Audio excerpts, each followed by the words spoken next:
we want to tell you about another podcast from PRX called Monumental. This podcast explores questions about the past, present, and future of U.S. monuments, uncovering the stories about what and who is important, as well as the stories that have been left out. Join host Ashley Seaford across the country with their team of journalists. Listen wherever you get your podcasts. Hello and welcome to This Day in Esoteric Political History from Radiotopia. My name is Jody Avirgan. This day, October 1800, Alexander Hamilton writes a letter about fellow Federalist and incumbent President John Adams titled The Public Conduct and Character of John Adams. And while that title technically doesn't give away what he felt about the public conduct and character of John Adams, let's just say it was a critique of the public conduct and character of John Adams. You rarely write a letter titled like that, and then you go on to say, actually, it's quite good, and I really like the guy. So yes, this was a critique of John Adams, and we'll get into the specifics of that critique and the reasons for it, but it is worth noting that this was just a few weeks before that year's election, which was slated for December 3rd in 1800. So we have here perhaps a very early example of an October surprise, a last-minute curve in the election cycle. Adams did indeed end up losing that election to Thomas Jefferson, who Hamilton didn't really like either. So maybe the story here is that Alexander Hamilton kind of had beef with everyone. But we will get into it and mostly focus on Hamilton versus Adams. Here, as always, Nicole Hemmer of Vanderbilt and Kellie Carter-Jackson of Wellesley. Hello there. Hello, Jody. Hey there. And our special guest for this episode is Lindsay Chervinsky, presidential historian and the executive director of the George Washington Presidential Library. She's been on the show before talking about George Washington and executive privilege. She wrote a book called The Cabinet about George Washington, and the new book is called Making the Presidency, John Adams and the Precedents That Forged the Republic. Lindsay, welcome back to the show. Thanks for coming on. Thank you guys for having me. Oh, and congrats on the new book. Thank you very much. Great. All right, so the new book is mostly about how Adams ascended to the presidency in 1796 and how he kind of defined that office. And you talk a lot about how the modern presidency was really defined in those 4 years.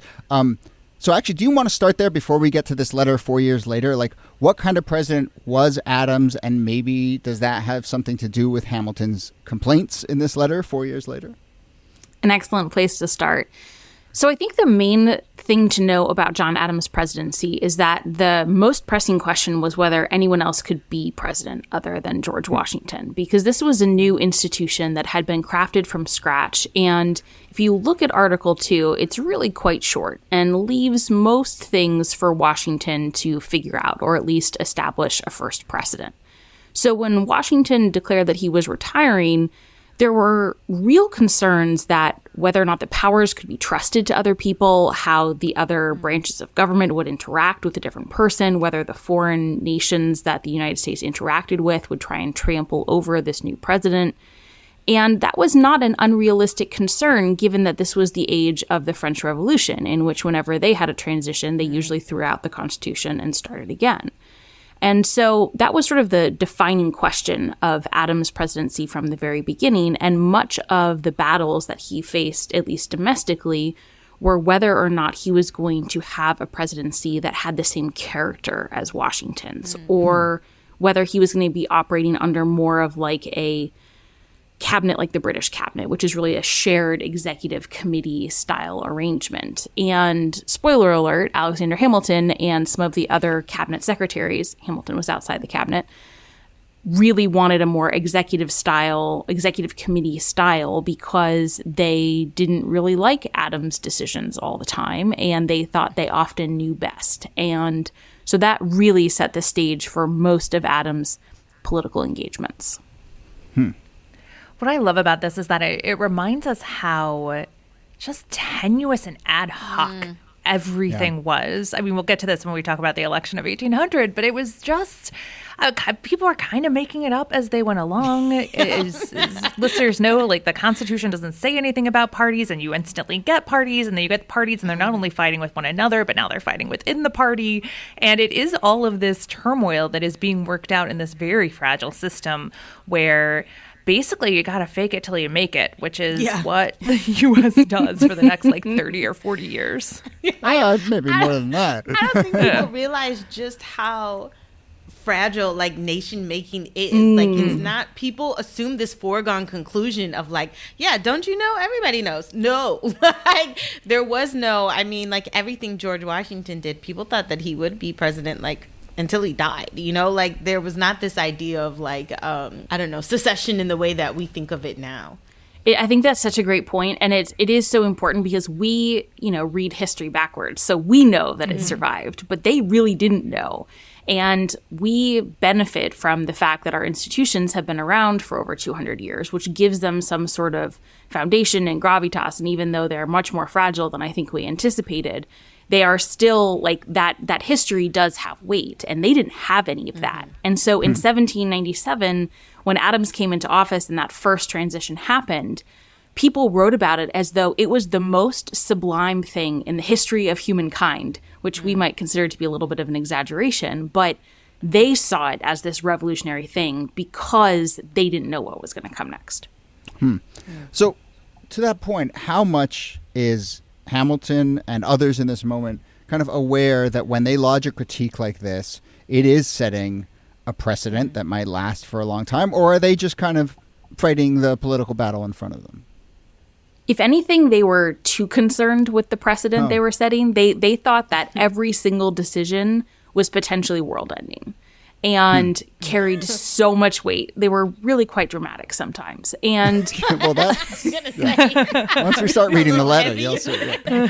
I mean, like they, you know, so for example, in 1799, when John Adams sent a peace commission to France, some of his rivals within his own party start referring to him as an evil to be endured for daring to discuss diplomacy. And it's like, guys, take a breather. You're fine.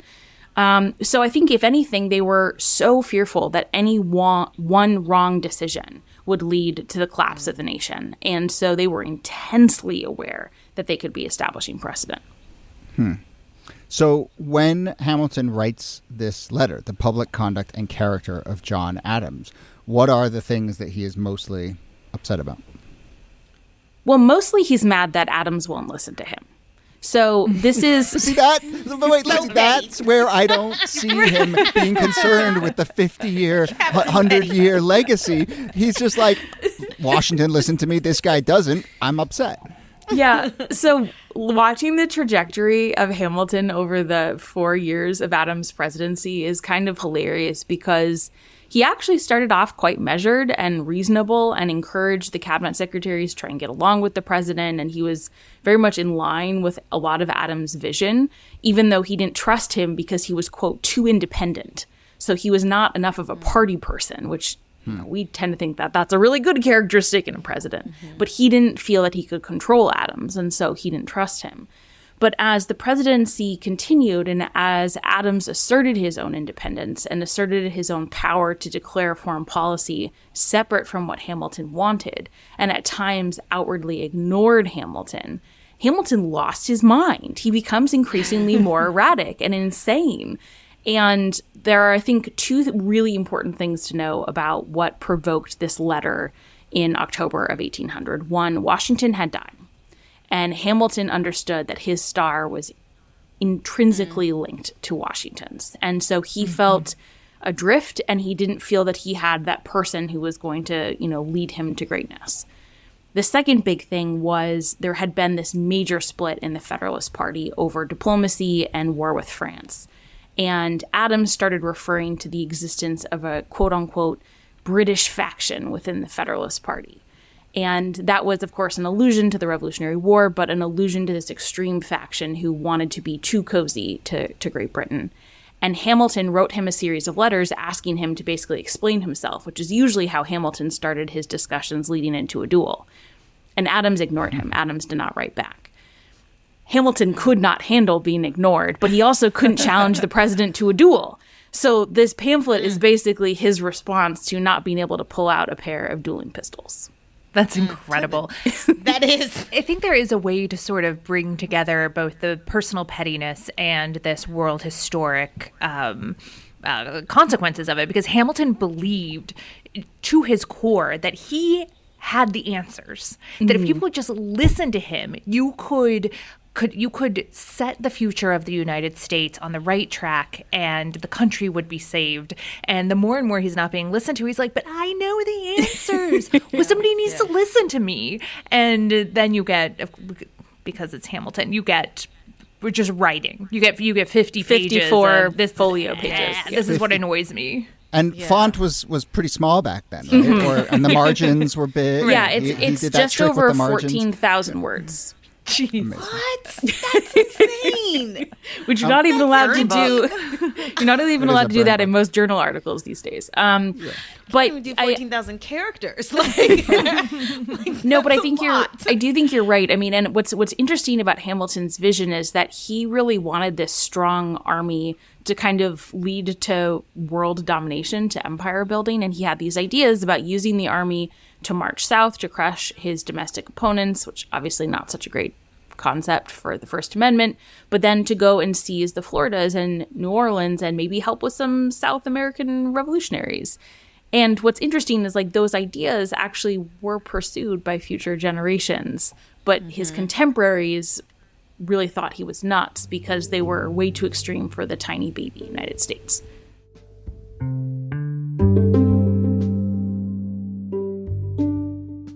The 2024 election is upon us, and the stakes couldn't be higher. But the outcome might not be clear till long after everyone has voted.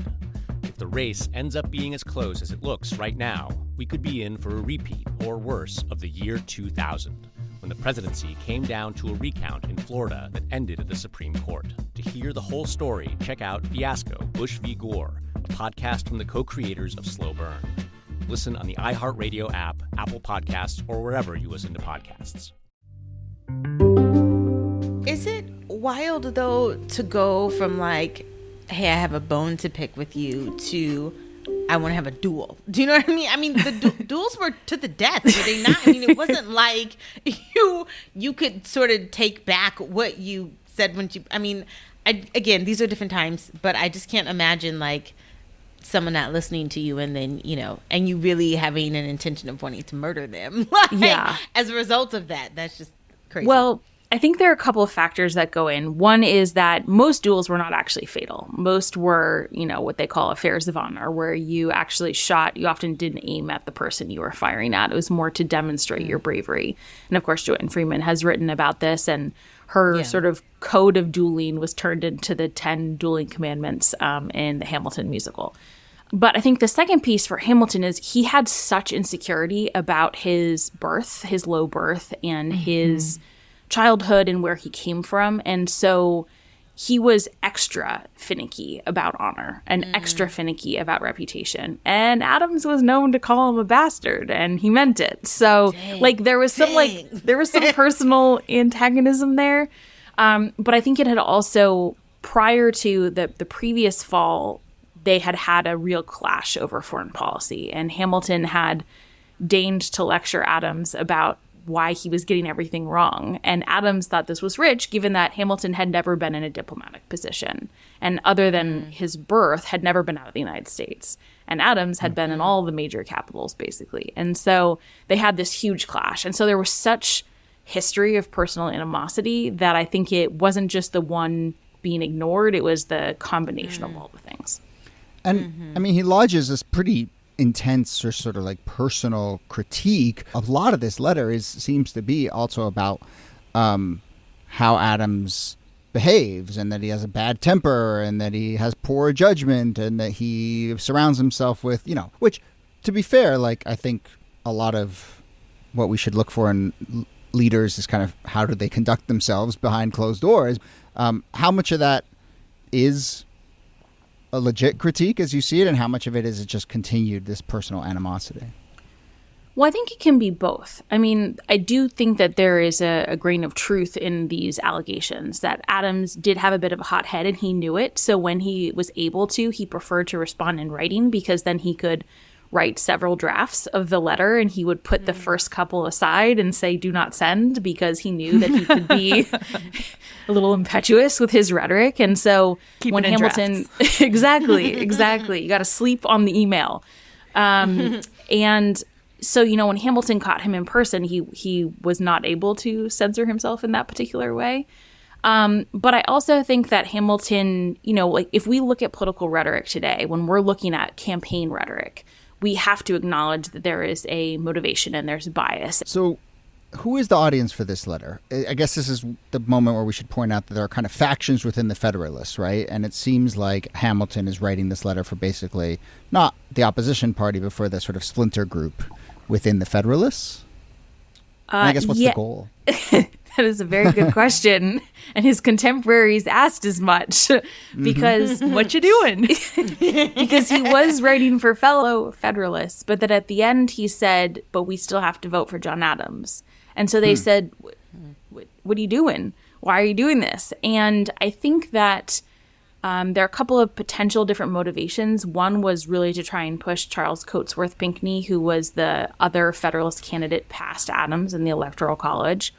Another explanation is he was just really mad and he wanted to, vent his spleen. But what was interesting is he shared portions of this with his friends and closest allies. And they all said, like, we agree with you, but this is a really bad idea and you should not do this and you should not publish it.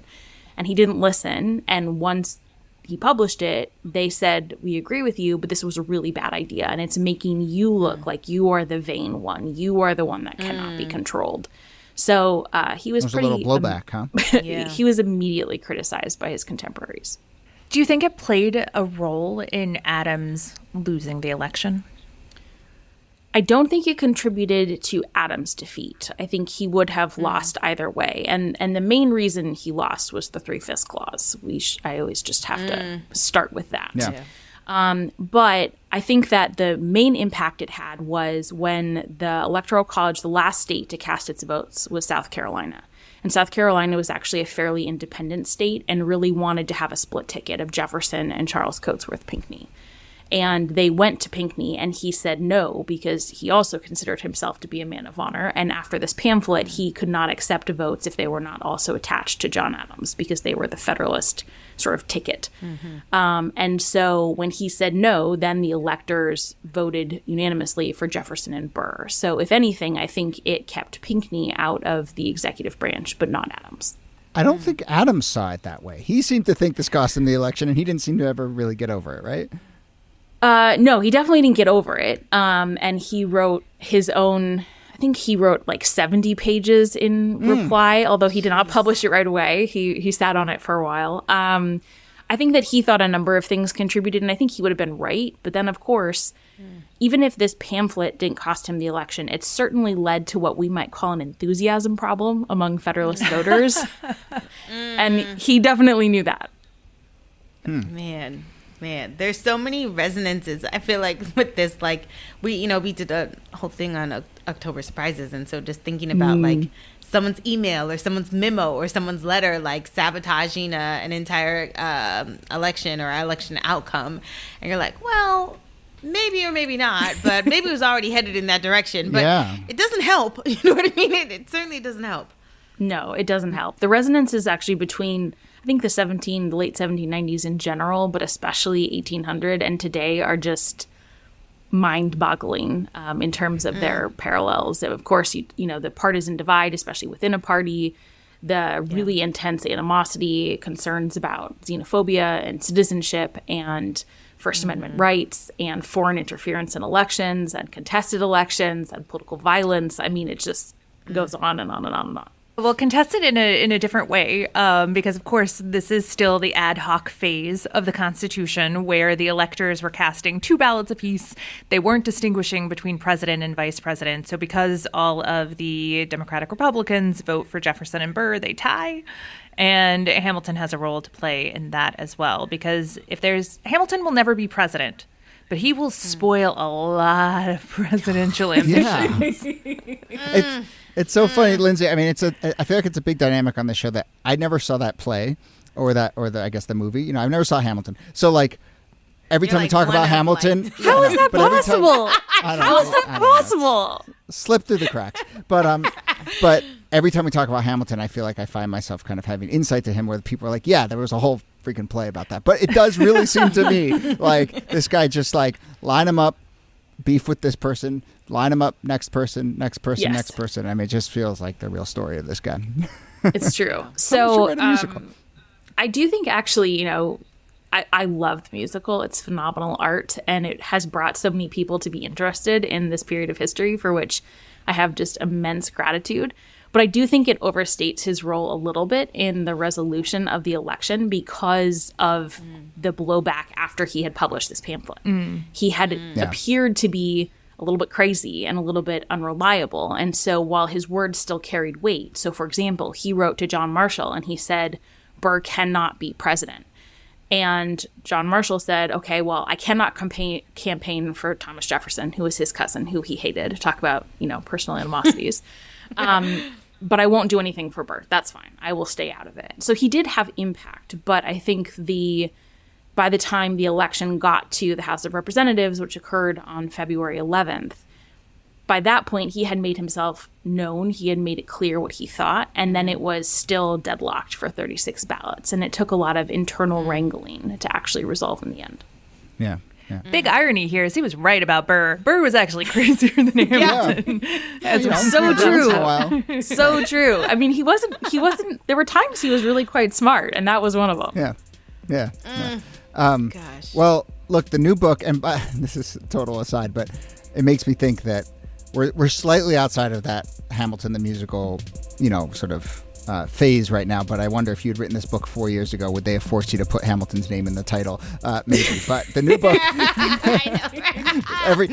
every historian of this era probably went through 5 years that the publisher would be like, is there a way we can mark it around Hamilton? It's like Lincoln. Just put Lincoln in the title. Yeah, it's fine. But the new book is actually called Making the Presidency, John Adams and the Precedents That Forged the Republic. It is by Lindsay Chervinsky. Thank you so much for joining us. This is really interesting. Thank you guys for having me. I really appreciate it. Nicole Hemmer, thanks to you. Thank you, Jody. And Kellie Carter-Jackson, thanks to you. My pleasure.